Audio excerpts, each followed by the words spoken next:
Bonjour tout le monde, mon nom est Maria.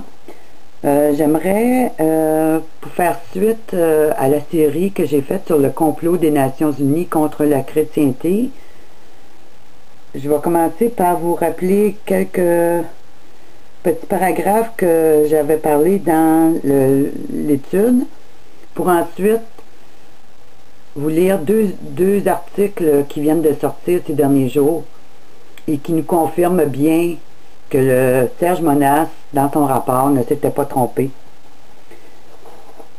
Alors vous comprendrez que derrière ce programme se cache l'agenda du nouvel ordre mondial de criminaliser le plus possible de gens et surtout les chrétiens.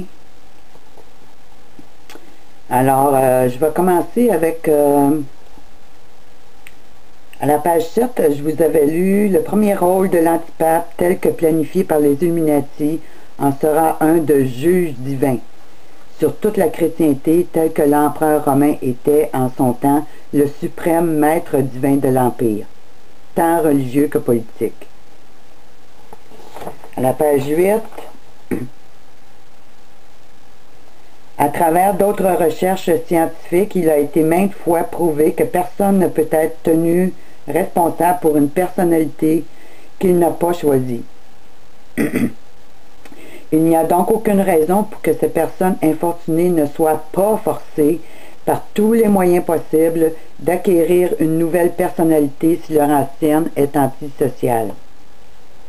Considérant maintenant ces fondations de base de notre nouvel ordre moral, c'est donc une obligation morale pour nous de considérer ceux tenant fermement à leur ancienne croyance religieuse du passé comme étant rebelles à notre nouvel ordre, de même qu'ils représentent un danger pour la paix et la sécurité de ce dernier. Par conséquent, ils doivent être considérés et traités comme étant de dangereux criminels pour l'humanité. En foi de quoi, un faux chrétien sera celui qui, comme cela fut le cas pour les premiers chrétiens sous l'Empire romain, qui tiendra fermement à des croyances religieuses non reconnues par les autorités. En tant que tels, ils seront perçus comme étant une menace pour la majorité qui les identifiera avec l'univers chaotique du passé. Et parce qu'ils seront considérés comme porteurs de l'intérieur d'eux-mêmes de germes de violence reliés aux vieilles croyances religieuses du passé, la nouvelle Église exigera donc des nouvelles autorités gouvernementales que ces personnes soient privées de leurs droits et libertés. Alors on voit dans ce paragraphe que c'est Rome, le nouvel ordre mondial religieux, qui va exiger des autorités gouvernementales de mettre en place des systèmes pour lutter contre ces dangereux criminels. Un petit peu plus loin, on voit comme les principes et les lois de nos sociétés occidentales furent créés à partir des anciennes croyances religieuses chrétiennes, les principes et les lois de la nouvelle société mondiale auront leur origine par conséquent dans le critère de la nouvelle Église internationale. Comme cela fut écrit, le gouvernement du nouvel ordre mondial tiendra ses pouvoirs moraux de l'intérieur même de la nouvelle Église internationale.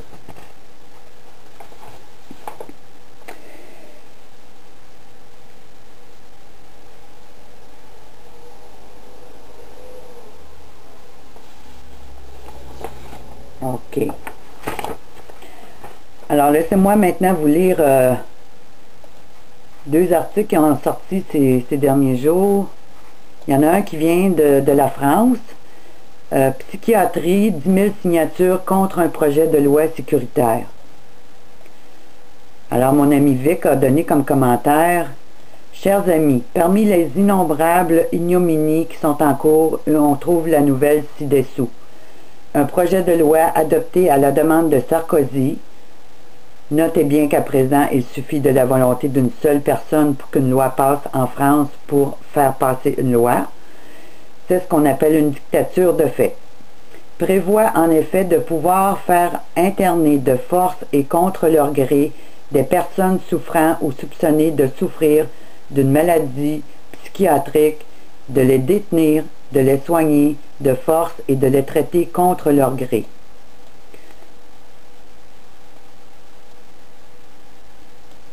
Dans l'article en question, une pétition contre un projet de loi qualifié de sécuritaire sur les soins psychiatriques a recueilli en quelques jours près de 10 000 signatures, indique lundi le quotidien Libération.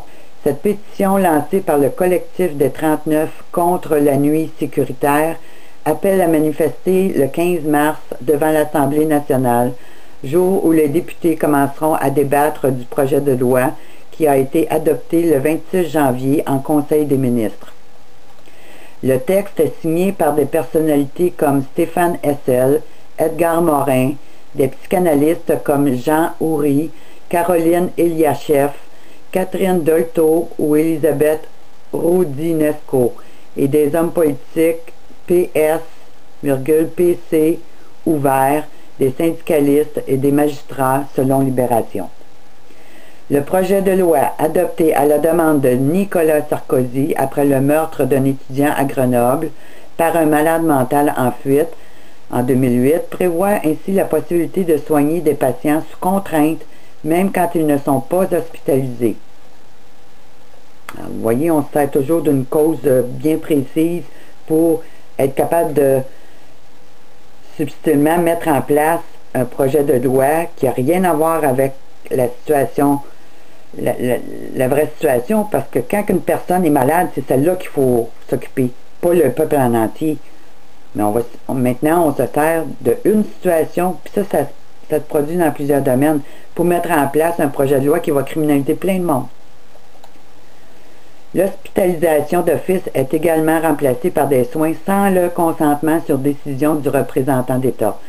Lors de l'hospitalisation contre son gré d'un patient, est instaurée une période de 3 jours pendant laquelle le patient est retenu, diagnostiqué et traité. Selon le collectif des 39, dans ce dispositif, seul le trouble à l'ordre public est pris en compte. Il détourne la fonction des soignants vers une orientation de dénonciation, de rétention de soins, sous contrainte et de surveillance, dénonce notamment l'appel. Alors, je vous mettrai le lien. Ensuite, de quelle manière qu'on va traiter les patients? Bien, une de ces manières-là, dans un article que Vic a traduit, et qui s'intitule « Essayer des stimulateurs cérébraux afin de supprimer les maladies psychiatriques ». Alors, on en revient à la micropuce qui pourrait être implantée dans le cerveau des personnes afin de supprimer leur maladie mentale. Alors, l'article a paru le 21 février. Washington, appelez-les stimulateurs cérébraux, des implants minuscules, prometteurs pour combattre les maladies psychiatriques difficiles. Si les scientifiques peuvent déterminer où exactement dans toute cette matière grise, il faut les mettre. La stimulation cérébrale profonde, ou DBS, pour Deep Brain Stimulation, s'est avéré un puissant moyen pour bloquer les tremblements de la maladie de Parkinson. Alors, vous voyez, on a la raison. Qui touche tout un groupe de personnes qu'on a rendues malades avec toutes sortes de polluants, de poisons à travers les années. Mais aujourd'hui, là, on est là pour les aider, ces personnes-là. Le blocage d'une maladie mentale n'est pas une tâche aussi facile. Mais une initiative est en marche afin de développer la recherche afin de savoir dans quelle mesure ces stimulateurs cérébraux peuvent s'attaquer pour les cas les plus graves de dépression, de troubles obsessionnels, compulsifs et de syndrome de Gilles de la Tourette. Et ce n'est pas un interrupteur, prévient le Dr Michael Hawken de l'Université de Floride. Contrairement aux patients souffrant de tremblements, les patients psychiatriques qui répondent à la stimulation cérébrale profonde, DBS, ont tendance à s'améliorer progressivement, parfois à leur grande frustration. Et le fait que les tics de Gilles de la Tourette s'atténuent ou que la dépression s'allège ne signifie pas que ces patients peuvent abandonner la thérapie traditionnelle. Ils ont également besoin d'aide pour apprendre à fonctionner, de façon fort semblable aux bénéficiaires de remplacement de la hanche qui suivent une thérapie physique, dit le docteur Hélène Mayberg de l'Université Emory. Une fois que votre cerveau vous est rendu, vous devez à présent apprendre à l'utiliser, a-t-elle déclaré à la réunion annuelle de l'American Association for the Advancement of Science, l'Association américaine pour l'avancée des sciences. Environ 70 000 personnes à travers le monde ont subi une stimulation cérébrale profonde pour la maladie de Parkinson ou autres troubles du mouvement lorsque les médicaments standards échouaient, a dit Okund, qui était parmi les principaux chercheurs qui se sont rassemblés lors de cette réunion la semaine dernière pour évaluer ce secteur. Alors, comprenez-vous, il y a eu 70 000 personnes de désespérés, qu'on considère comme désespérés, qui ont été implantées. Puis ça, c'est juste, soi-disant, pour le cas de la maladie de Parkinson. Fait qu'imaginez-vous combien de gens sont maintenant micro-pucés dans le monde entier. Puis ça, c'est une industrie qui rapporte des milliards de dollars à l'industrie, en plus de prendre le total contrôle de votre corps, de votre esprit, de votre âme. Comment ça marche? Les chirurgiens implantent un fil électrique profondément dans le cerveau de minuscules secousses électriques provenant d'un générateur de type pacemaker et qui remontent dans le cou vers cette électrode. Désactive les cellules nerveuses hyperactives afin de contrôler les tremblements. Alors, vous avez bien compris, hein? Vous constaterez comme moi, le terme employé, ces secousses servent en réalité à désactiver, à détruire les cellules cérébrales. Ces cinglés de chercheurs proposent donc en définitive de soigner une personne de sa maladie psychologique en allant détruire des cellules de son cerveau.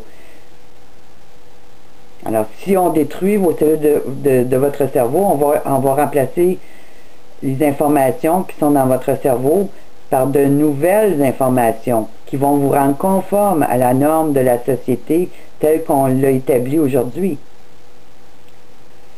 Les scientifiques ont compris quel endroit il faut cibler sur base de la chirurgie qui aide parfois les pires des cas des patients atteints de la maladie de Parkinson en détruisant des parcelles de tissu cérébral. Mais avec la stimulation cérébrale profonde, les électrodes ne détruisent pas ce tissu. Les signaux électriques peuvent être ajustés ou même désactivés s'ils n'aident pas, ou s'ils provoquent des effets secondaires neurologiques. La chirurgie, cependant, provoque parfois de dangereux saignements cérébraux ou des infections.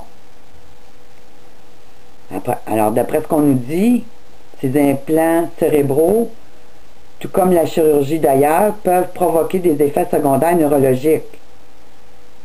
Puis étant donné ici qu'on parle d'implants directement dans le cerveau, tout effet secondaire peut être dévastateur. Inutile d'en dire davantage, hein? Vous aurez compris comme moi que le danger est important.